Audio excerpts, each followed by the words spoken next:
Okay, so right now right down this way, we started at where this black tarp section is right here. We added 4 more of these roof sections, 1, 2, 3, 4. In the past 2 days we did that. Right now we're at the point where we're gonna be installing a roof deck beam up here. Actually, one of these 6-inch rafters has to come back out and it needs to be replaced with a 10-inch. So we're deciding at the point where we want to stop at and where we want to install this 10-inch roof rafter beam up here, because we need to know the length of the deck that we're going to use, and we need to know what beam size we're going to use to cover that span, because what we're essentially going to do, it's going to be suspended from end to end between these 2 10-inch beams up here. So that 10 is going to hold one edge of the deck, and then the 10 we're going to install down here is going to hold the other edge of the deck. The 2x10 furthest back that's encompassing that square open in that back section back there, that is for a roof lantern opening. That's kind of like a skylight, but it's a 3-dimensional form of a skylight, so you can stand up in it. It kind of looks like a miniaturized greenhouse sitting up there. The main beams that hold that bad boy up are 2x10s, and then in between there, the sub beams that block that out are 2x8s, and then those go back into the 2x6 rafters down that way. So there's 2 2x10s right here. Second one back is the one that supports the skylight opening right here, and the closest one towards us, that's the one that's going to be supporting the deck.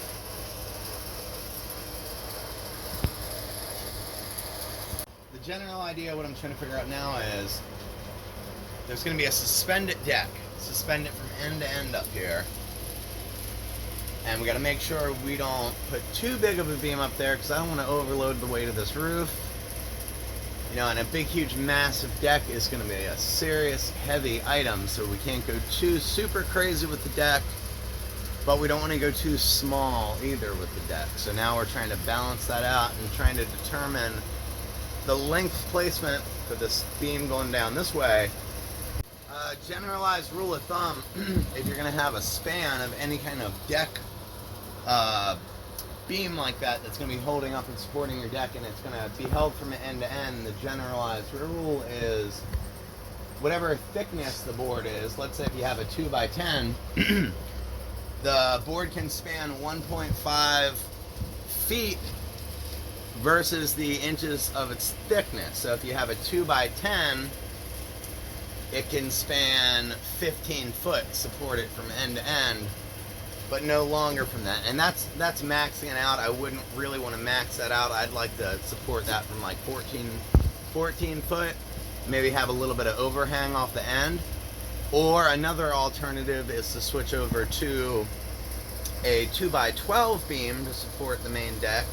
Have the 2x10s here in the roof, and then up top have a little triangular step-up platform that's going to level out the deck above, and then we can lay 2x12s across that, or 2x10s depending on how long we want it. 2x12s are extremely heavy and beefy, so I could only imagine trying to raise those long-ass heavy beams up onto this roof. So that's something to consider also.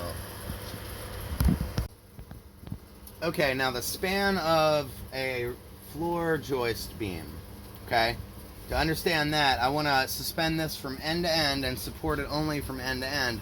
How far can I go with a 2x6? The general rule of thumb with a piece of lumber like this is it can go 1.5 times in feet lengthwise, however thick this piece of wood is in inches. So if your width is 6 inches on this board right here, you can go 1.5 times that in feet, and that's how long this can go comfortably being suspended from end to end. Like, that's your span, put it that way. So 6-inch wide board like this will go 1.5 times that, so it could go 9 foot comfortably suspended from end to end with no support in the center right there, and that's at a comfortable fashion. Now, if you notice, I just mentioned that 9 foot is about the maximum you can go on these if you're going to support any kind of substantial weight. Now, if you notice, we have 2x6s up here on the roof. They're spanning a lot further than 9 foot. These are spanning about 12 feet right here. So that's why we have to do a cantilever angle brace coming up off of here to capture right around that 9-foot area right here to make sure we're in the clear for code and make sure this roof isn't going to go anywhere.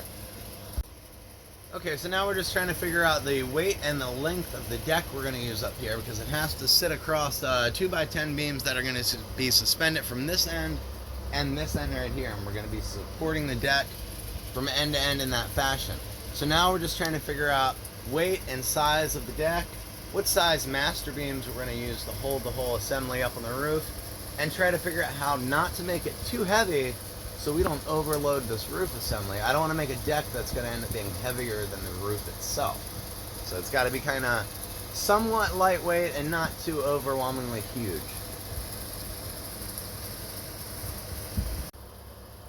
Okay, so down this way we're going to put in that beam somewhere along these 3-4 points right up here. And we're just determining if we're going to use a 2x10 as a set of master rails that are going to go up on top of this roof to hold the deck up, or if we're going to use a set of 2x12s. It's a big difference between the 2x10s and the 2x12s.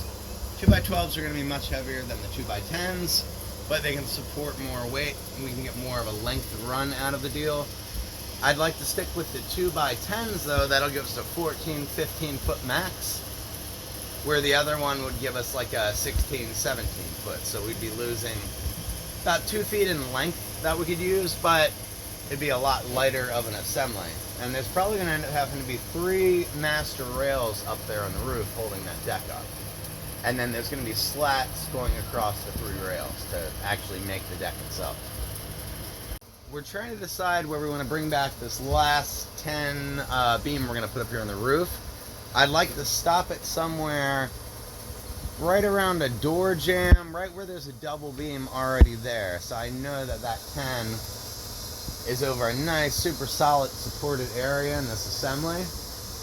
And then there's going to have to be bracing and blocking done underneath of that 10 as well. Yeah, just to make sure things hold up really well. So I don't know if we'll go the full, we'll probably have about a 14-foot long deck is what it's looking like. I'm thinking maybe where I got this little rag placed up here, just a little landmark indicator. So we got a nice double beam right here, and this spot's pretty much over this whole doorway blocking assembly, which is pretty damn ridiculous here. I don't think that's going to go anywhere. And then we got over this side, this is all double blocked in also, so it would need minimal modifications to be able to support a beam up top there. So it's either this spot or a few feet down, skip over that one, the next one over, there's another double beam right there. So it's either that one or that one. I think the second furthest one back might be close to our 16-foot marker. And if it's right over that 15-foot mark, we got to switch from 10s to 12s, and I really don't want to do that. And I know it's only a matter of a 1-foot difference, and I could probably get away with it. But I don't want to chance it in case I can't get away with it. I don't want that deck snapping in half and falling through my roof. So our 2x10 that's going to be holding this part of the deck starts right here. So I'm just going to get a rough measurement from this point back, and I want to see what 14 foot looks like and just see where that leads us at. Watch out, Dan. Come on. There you go. Good girl. Go. Come on. Go. There you go. Go on.